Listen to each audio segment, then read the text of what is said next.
Voici le résumé du livre Le procès de Franz Kafka. Si ce genre de résumé te plaît, n'hésite pas à liker, commenter et t'abonner pour en découvrir plein d'autres. Mais au fait, pourquoi le procès de Kafka nous glace-t-il encore le sang un siècle après sa publication? Pourquoi ce cauchemar sans cri ni sang continue-t-il de nous hanter? La réponse, à la fin. Alors voici l'histoire. Un matin, sans éclat, Joseph K. est réveillé par deux hommes ternes. Ils lui annoncent qu'il est arrêté. Pourquoi? Ils ne savent pas. Lui non plus. Et c'est là que commence la chute. Joseph K. est un homme ordinaire, noyé dans les rouages d'une vie de bureau. Mais ce jour-là, le monde bascule. Sans accusation claire, sans juge visible, sans loi connue, il est entraîné dans un procès invisible. Une procédure impénétrable où chaque porte mène à un autre couloir plus sombre. Il cherche des réponses. Il frappe à des portes closes.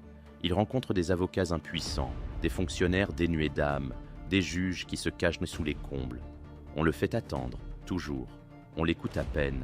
Et chaque tentative pour comprendre ne fait que l'enfermer davantage. Ce n'est pas un procès, c'est une lente noyade, une asphyxie administrative, une mécanique froide qui broie l'individu.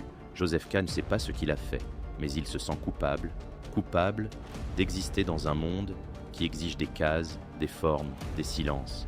Kafka ne raconte pas seulement une histoire, il tend un miroir, il parle de toi, de moi, de cette société moderne où les règles sont floues mais les sanctions bien réelles, où l'on obéit sans savoir à qui, où l'on s'accuse en silence pour être conforme, pour ne pas faire de vagues.